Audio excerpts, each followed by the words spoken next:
1, 2, 3, come on!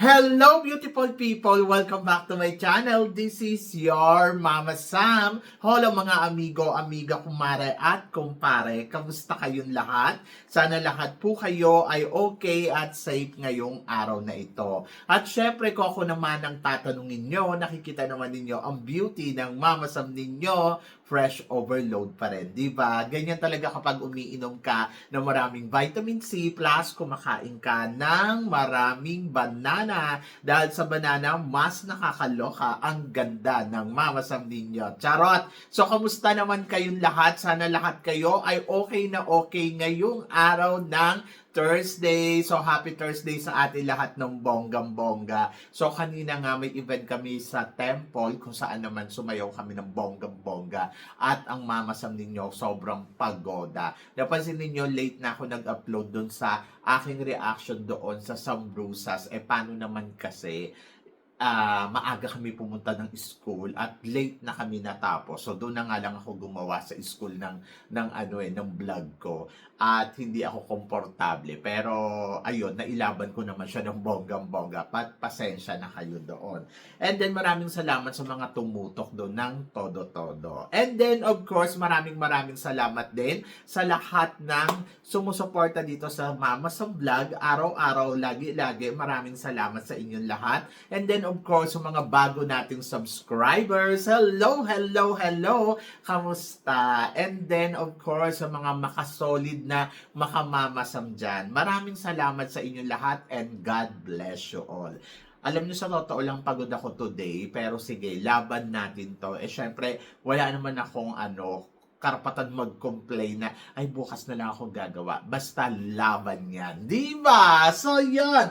At eto nga, marami akong hatid na chika ngayong araw na to, na talaga naman sobrang magtataas ang kilay ninyo ng bonggang-bongga sa mga pag-uusapan natin ngayon. Kaya guys, huwag na nating patagalin ang ating mga chika. So para sa unan natin chika, pambato natin sa Mr. Cosmopolitan na kung saan gagawin dito sa Bangkok, Thailand.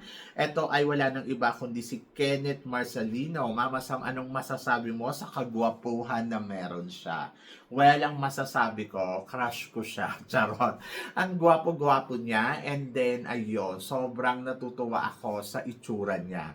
And then looking forward ako sa pagdating niya dito sa Bangkok, Thailand, at talagang susubaybayan ko talaga at magko-cover ako ng bonggang-bongga dito sa Mr.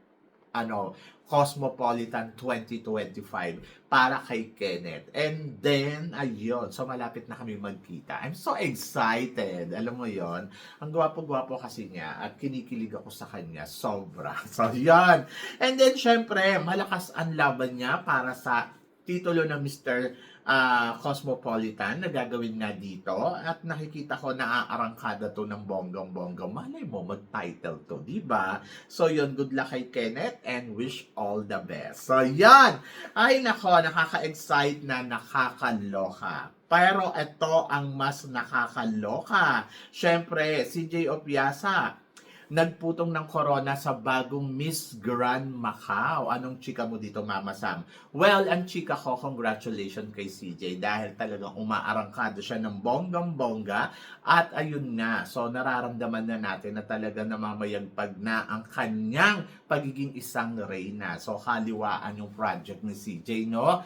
At busy-busy talaga ang CJ Opiasa. But happy ako kasi huli man ay magaling, nayahabol pa din. At tulad nga, nakikita natin na talagang lumalaban at pumapalo ng todo-todo ang ating reyna bilang Miss Grand International. Diba? So, keep going, CJ, and wish all the best. O, diba? And then, of course, para sa sumunod natin, chika, eto, medyo mataray. Indonesia, confident na masusungkit ang corona ng Miss World sa susunod na taon.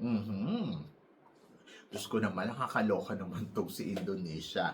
Para sa akin, siguro wag na lang magsalita. Just keep going. Kung meron man silang laban at meron man silang bala para sa laban nila sa Miss World sa susunod na taon, keep going, di ba? So, bakit hindi? So, ipakita ninyo yan, ilabas ninyo yan, at sungkitin ninyo ang corona ng Miss World kung kaya ninyo, di ba?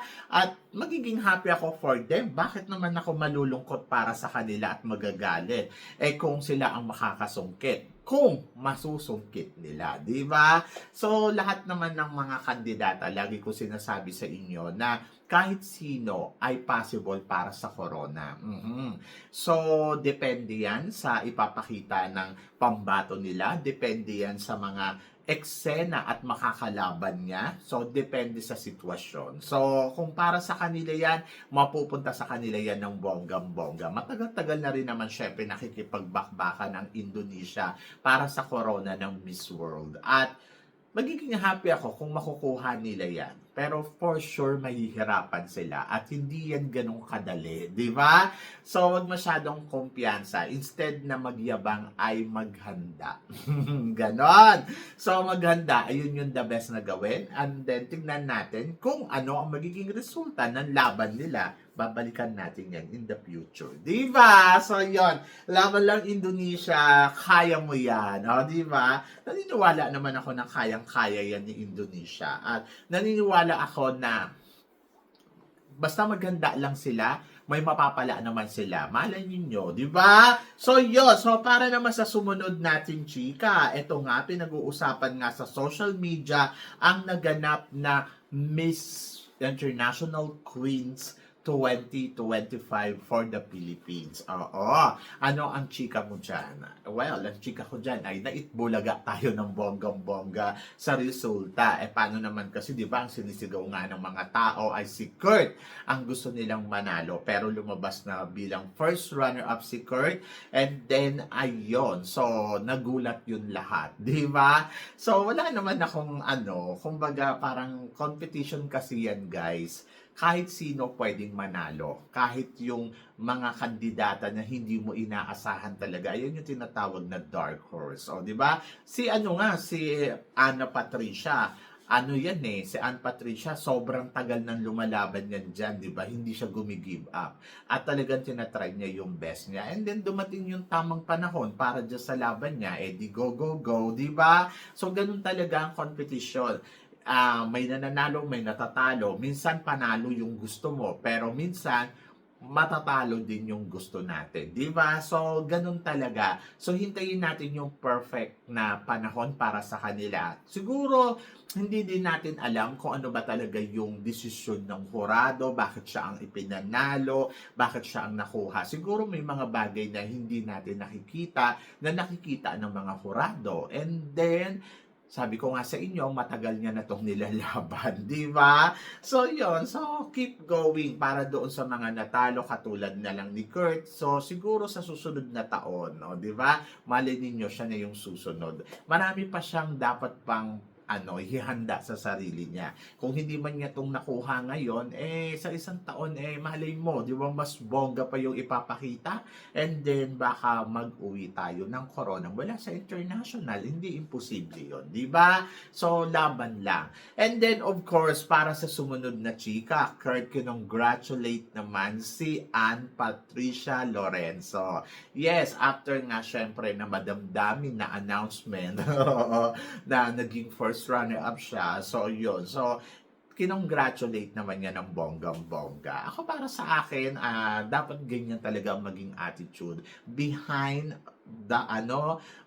the scene, or wala man kayo sa camera, or nasa camera man kayo, basta totoo yung nasa puso ninyo, i-bless kayo ng bonggang-bongga. Hindi man niya nakuha ang titulo, at least, di ba, winner pa rin siya sa puso ng mga Pinoy dahil gusto nga siya ang manalo dito. And then, nandoon ako sa part na tama yung ginawa niya na suportahan niya yung winners kasi gano'n naman talaga So, hindi po pwede maging anti-ano ka dyan. Kumbaga, para kasi pag gano'n yung ginawa mo, edi parang lumabas din na hindi mo deserve yung corona, di ba? So, maganda yung ginawa ni Kurt na suportahan niya tong si Ann, and then, malay mo, dumating yung time, si Ann pa mismo ang magsabi na, Kurt, lumaban ka ng Miss international queen, di ba? So lahat naman may pangarap pero iisang corona lang kasi ang pinag-aagawan dito at yun ang dapat natin maintindihan, guys. Na medyo nalungkot ako kasi kahapon sa resulta nga marami talagang naitbulaga, oo. Maraming nagulat. And then, ang pinaka nakakaloka, talagang sinisigaw nila, luto, luto, luto. Masyado na tayong nasanay sa mga ganyang sitwasyon na kapag natatalo yung gusto nating pambato, dinahanapan natin ng butas, sinahanapan natin ng dahilan para masisi yung organization. And then, ang madalas na lumalabas sa kagad sa bibig natin, luto. Di ba? Pero guys, babalik tayo doon sa competition po to. So, lahat ng kandidata na sumali dyan, pwedeng manalo. And then, kung ano man yung naging desisyon ng mga hurado at saka ng organization, ayun ay desisyon nila. Wala tayong magagawa doon, kundi tanggapin. Oo, di ba? So, tanggapin. And then, pangalawa, medyo nakakalungkot lang kasi hindi pa man lumalaban, sinasabi na, ay nako, El Tocuyo yan. Diba? So, yun. Ugali ng Pinoy. Very Pinoy. Oo, ganun yung dating. But ako para sa akin, ang masasabi ko lang dyan ay keep going Philippines and then supportahan natin si Ann Patricia Lorenzo, di ba? So, nakakaloka. Diaz, may Diaz pa yun eh. So, yun. So, supportahan na lang natin kaysa yung mga ganyan-ganyan pa. Kasi at the end of the story, Philippines pa din yan. Ang dami-dami na ng mga basher na sinabi nila, nako, hindi mananalo yan, nako, hindi makakarating ng top 5 yan, nako nga, ang ending na nga. O, di ba? So, yun. So, ending, nagtagumpay yung binabash nila, tapos sila yung hindi nagtagumpay. So, hayaan na lang natin. Kung meron mang mekus-mekus na nagaganap dyan sa pageant na yan, sila din naman ang makakarma, di ba? So, tignan na lang natin kung ano yung ipapakita ni Ann sa competition ng Miss International Queens and then laban lang Philippines, di ba? Kung manalo siya doon, congratulations. Kung matalo siya doon, wala naman tayong magagawa, di ba? Basta ang importante ay yung pambato natin ay sinuportahan natin sa abot ng ating makakaya. At sana ganun yung gawin natin. Diba? So, yan. So, medyo mahirap ang labanan dyan kasi marami talaga mga Diyosa dyan. Maraming magaganda. Pero wala tayong magagawa. So, sabing ganon, si Ann Patricia Lorenzo na kaya ang ika-4 na kokoronahan ng Queen International at handa na daw makipagpuksaan para sa ika-4 na corona. Anong chika mo dito, Mama Sam? Well, ang chika ko dyan, maganda kung ganyan yung determination ng puso niya na laban. Paghandaan niya ng bonggang-bongga at huwag maging mayabang. Hindi masyado kagandahan para magyabang. Hindi, actually, maganda siya. Nakita ko siya dito sa Thailand. Maganda siya. And then, ayun lang, stay humble. Dapat humble lang, huwag masyado ilagay sa ulo yung yabang. Kasi, syempre, dyan tayo naliligwak sa attitude. Basta ipakita lang niya doon sa competition kung gaano siya ka-bongga, kung gaano siya ka-humble na queens, and then, ayun, ilaban lang niya ang Pilipinas sa paraan na alam niya, and then, naniniwala naman ako na paghahandaan niya yan ng todo-todo. Maganda yung mga materialis na ginamit niya, in fairness. So, I hope na sana pagdating sa international pageant ay ganun din yung gawin niya, di ba? So ako, I will support her kasi syempre Team Philippines tayo at wala namang ibang kundi tayo lang din naman na susuporta. Halimbawa, mauna pa sumuporta sa kanila yung bansang China, di ba? So yun, so dapat tayo yung unang maniwala at syempre dapat ay magtiwala tayo sa proseso na gagawin niya. Kung ano ang maging resulta niyan, wala tayong magagawa. Basta laban lang Philippines. Di ba? Yun yung importante. Lumalaban tayo. At katulad niya na ganyan yung determinasyon niya, bongga yan. O, di ba? And then, para naman sa sumunod natin, chika, ano daw masasabi ko? Ginaya daw ng Miss International Queens ang eksena sa Miss Universe Philippines na top 5 tapos tatawagin na yung winner. Wala na yung mga runners-up sa huli na yan. To be honest, maganda yan. Oo. Para hindi ka kinakabahan na magandang bagong format na ganon. So, totoo lang, mas gusto ko, parang equal kasi. Oo. And then, surprising. So, maitbulaga ka talaga ng bonggang-bongga kung hindi tawagin yung bet mo at magagalit ka. Pero ako para sa akin, tulad nga ng sinabi ko, I think hindi naman nila ginaya. Ando doon lang sa part na mas maganda kasi yung format na ganon at parang very fair, oo, yung tawag. Hindi yung parang maghihintay ka kung sino yung magla-last two standing. Luma na yun eh. So, bago to. Kaya doon sila sa bago. Di ba? So, yan. Nakakaloka. Pero itong mas nakakaloka. Sabing ganon sa Wadikap. Sabing ganon, dalawa na daw ang may El Tocuyo sa Miss Universe. Ito daw si Atisa Manalo at saka si Patch. Si Ana Patricia Lorenzo. Anong chika mo dito, Mama Sam? Nakakalungkot yung ibang Pinoy na hindi nila maiintindihan yung ginagawang laban ng mga kandidata natin, lalo na pagdating sa international. Tapos ganyan yung sinasabi. Yung mga kandidata natin, hirap na hirap silang maghanda para i-prepare nila yung sarili nila sa competition. Tapos marami silang iniisip, marami silang inaano, tapos ang ending ganyan yung sasabihin. Medyo nakakalungkot, di ba, kung iisipin mo. But, wala naman tayong magagawa kasi may mga Pinoy talaga na hindi sila open-minded. Ako, lagi ko nga sinasabi na hindi ako tagahanga. Ako ay nag-i-evaluate, nag-a-analyze, ganon. So, yan. So, tinitingnan ko yung laban. Pero, ando doon ako sa part na may mga gusto din akong kandidata. Katulad na lang dito sa international, gusto ko si Kurt. Pero kasi si Kurt, hindi siya nanalo ng gagawin ko. Hindi naman akong hurado. So, better na supportahan na lang natin yung pambato, di ba? Like example, Atisa Manalo. Instead na ganyan yung sinasabi natin, may autokuyo sila sa sa Miss Universe, bakit hindi natin sabihin good luck and wish all the best para sa laban nila, di ba? So yun, ganun dapat kayo sumuporta, hindi yung parang kinu-course ninyo yung kandidata tapos ang ending bumalik din sa inyo. Marami ng ganyan ng mga basher na ganyan yung sinasabi, like na lang example kay Jordan, ay nako, mahina ang paano ni Jordan, tapos ang ending, Diyos ko, yun naman pala, malakas naman pala at napili pa sa top 5 at naging third runner-up pa. Ganyan din yung ginawa nila kay yung laban ni Chris na sa Miss World. Ay nako, si Chris na wala namang ginagawa yan. Nako, baka hanggang top 40 lang yan. Swerte niya pag nakapasok pa. Pero ang ending, Diyos ko, pumalakpak din naman kayo nung nakarating sa top 2. Ganyan din yung sinasabi ninyo nung lumalaban itong si Tara Valencia at saka si Kenneth Makabungkal, di ba? Ay nako, si Kenneth hindi naman ganun kabongga, hindi mananalo yan. Ganun din kay Tara, dami ko din nabasa. At the end of the story, you are basher. Wala kang naitutulong doon sa kandidata. So, better na manahimik ka na lang.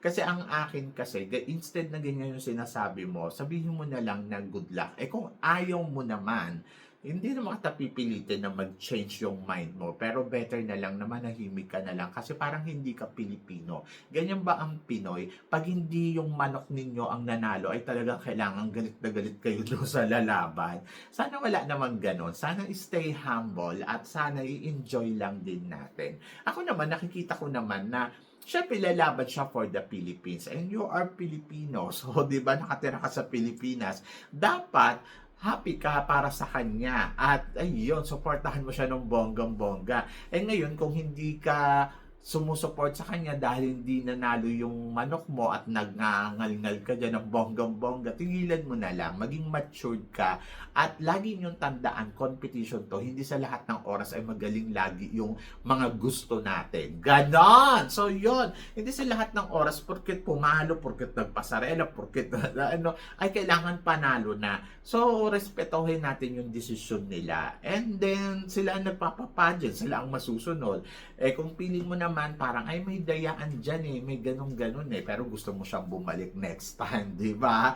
So yun, so ako para sa akin, be open-minded.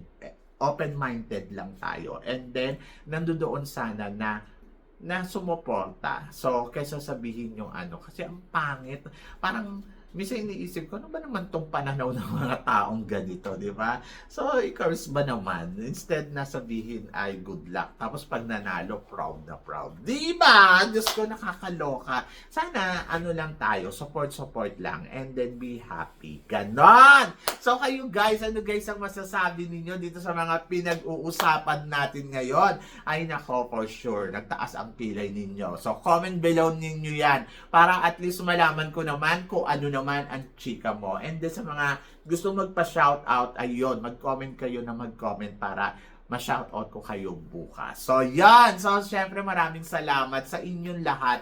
At saka kung magpapa-shoutout kayo, lagay niyo yung pangalan ninyo. Hindi yung parang ako pa yung manghuhula kung ano yung pangalan ninyo. Babasahin ko pa yung isa-isa. So, ilagay na ninyo para mas madali yung proseso ko. Alam nyo naman ako. Ako lahat. Charot.